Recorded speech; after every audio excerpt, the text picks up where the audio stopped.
All right, welcome back to House of Prep. My name's Jerry. Hey, happy 4th of July to you guys. I've decided I wanted to put a video out today and just wish you all a happy 4th, but also wanted to talk about money and in conjunction with prepping. Whoever said, I wished I had more money to do more preps. I think we've all thought that at time to time. And sometimes we just say, I wish I had more money just to pay my bills, just to live life. And so no matter what spectrum you're on those questions, sometimes you just would like a little extra money. Maybe it's something that you've had your eye on. It's not a need, it's a want, and you just can't justify spending money adding to the budget to something that you want. Sometimes you're looking for other options, other ways to purchase things. Well, I'm going to give you one proven real way of little extra cash, and I'm going to talk about some other stuff, open discussion. So jump in the comments at any time. Feel free if you've done some of these things, or share ideas. This is the time. Now, outside of hey, getting another job, okay, well, that's a no-brainer. Everyone can always say that that's an option unless you just physically can't do it, or time restraints just cannot do that. But here's one that I've done in the past, and I've just done currently, like literally just within the last handful of days. Sometimes in the mail, you might get what we call junk mail. And it's just it comes in the mailbox, it goes straight to the trash. Every once in a while in that middle of that junk mail, if you pay attention, and I'm not promoting certain companies, just so you understand that, but say you get like Capital One or maybe US Bank or a bank that you use, and you get this junk mail, and they're offering on there $200 cash back. A lot of times you're just kind of looking at it and you're just chucking it in the mail. Well, about a year ago, I decided, you know what, I want to try this. I think the first one I did, it was Capital One Quicksilver. And this has been about a year ago. And what you do is you fill it out. It's super easy. I went online, I put in the promotional code, and I was like, well, let's see what this does. And you had, at the time, I think I had to spend $500, and it would trigger a $200 credit that I could use as soon as it triggered, as soon as the time that it allowed for it to process. That $200 was a free $200. Now, it's also a rewards card. So it's a cash back reward. So as I'm spending that $500, the card was also earning me 1.5% cash back on anything I spent it on. So you're gaining some rewards along with $200. So you're making just over $200, and very easily you can spend.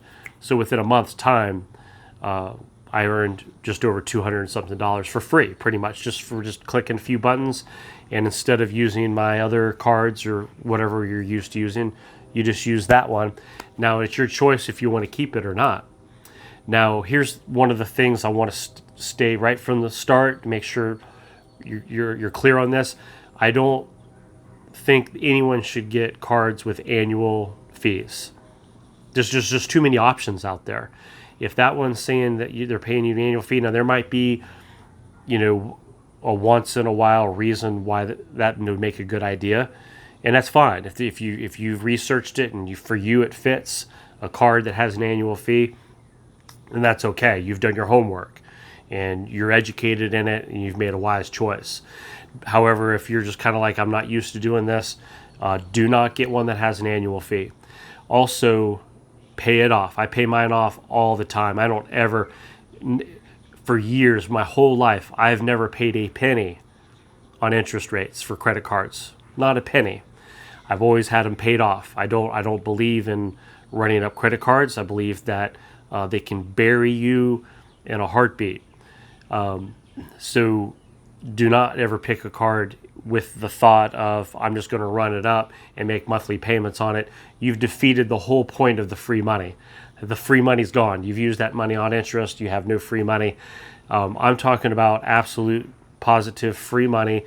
And then at the point that you've used it, you've utilized your free credit money, cancel the card unless you're enjoying having a rewards card that gives you free cash back for using it. So I checked, okay, what about Credit Karma, my credit report, my credit history? Look, I've done this for over a year and I've done it a couple times, and it doesn't really affect it that much. Now, if you're planning on buying a large purchase like a house, okay, or land or something, then I would advise, hold off on doing this till after you've been settled with all your large purchases. Maybe even a vehicle if you're trying to get the absolute best interest rate and maybe you're on the borderline. Don't mess around with the slight change of numbers for using a credit card. Now, sometimes, unfortunately, having a credit card increases a certain level in your report, and by spending and using it and paying it off, it actually could help your credit. So I'm not going to go into a lot of conversation about that, but for the sake of this video, in order to get the free, $200 or whatever the offer is, it actually works, and there's not really any penalty or a pain that you're suffering in trade-off. It's work. They're wanting you to have and use their card, and they're willing to fork over some money to get a new customer, and that's great. And it's a competitive market, and we can benefit from that. So I've done that, and then this past week I've gotten my brand new card of another one that I'm doing for another $200. Sometimes in life, when you have expenses and you have unforeseen things that come up, sometimes you have to think outside the box. How do I come up with just a little bit more money with all the price increases of life going up around us everywhere we look? And I'm sure you could jump into the comments and share your stories.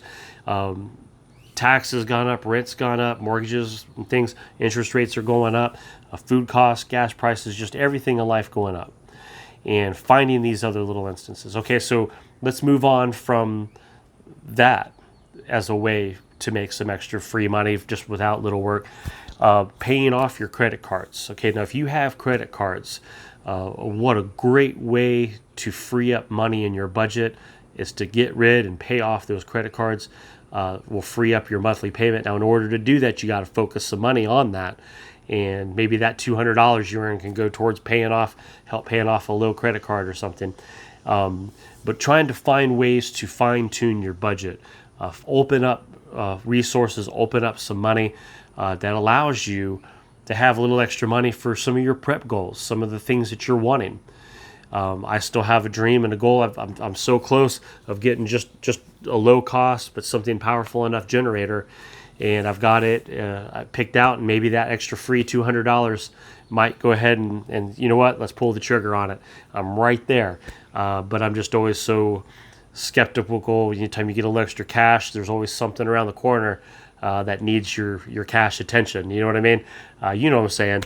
There's always that new thing that comes up, and you just got to have some funds for it. It's part of preparedness. It's not just having rice and beans.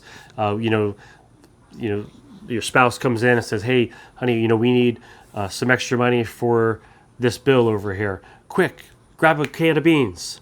No, that doesn't fix all your problems. Okay, cans of beans and bags of rice are phenomenal. Don't get me wrong, and they can get you out of a pinch. But sometimes you got to have some other things in life that are prepped. Some skills. Maybe budgeting is a skill. Believe it or not, we talk about skills, whether it's canning or fishing or hunting or target practice, or all these skills that you brush up in life, gardening. But what about budgeting? Oh, I don't like that skill. That a lot of people I just try to ignore that skill because I like to go out and shop. I like to go out and buy things. I like to go online and load up my Amazon cart, and my family loves it when there's piles of packages at our front door every week. So, which, by the way, if you are one that does that and you like to order through Amazon, hey, jump on my video description down below. I always keep Amazon links down there. You don't have to buy those items, but if you shop through my link, I actually get a kickback. So I figured, hey, if the ones that like to shop, we might as well have a link for you, right? So I appreciate you guys that do that. Seriously, though. But seriously, budgeting, that's a skill. It could be a lost skill. It could be a lost art of people that actually live in a budget.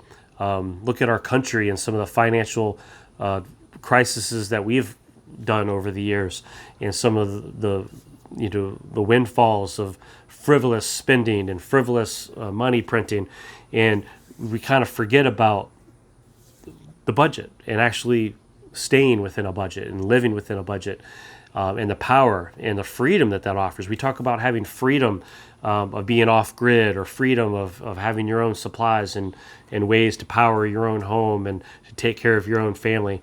Having financial freedom can do the same thing. It can empower you. It can help you sleep at night, right? It can help alleviate some of that extra stress and anxiety that might be hovering over you. Is having some of the power of budgeting and staying within those parameters. Now, does that allow you maybe to do all your wants and all the things that you want to do? Well, if the budget says no, then sometimes we have to, swallow that hard pill. It's hard to do sometimes, but finding ways that allow us to grow as a prepper and as a human and as a family, as a society, having a budget and living in a certain type of restricted comfort zone, or a fenced area of our life of control to keep us in check.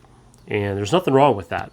It just kind of keeps things flowing and keeps things going the way they should be. So anyway, enough rambling by this old guy here today. Hope you guys are enjoying some weather out there. It's still hot here in Tennessee. We did get some rain this weekend. It wasn't a ton of rain, but we had some good, hard, soaking pours at times, and I think that's going to help keep the grass alive a little longer. So you guys have a great rest of the holiday that we're in, and a great start to the new week. Take care now.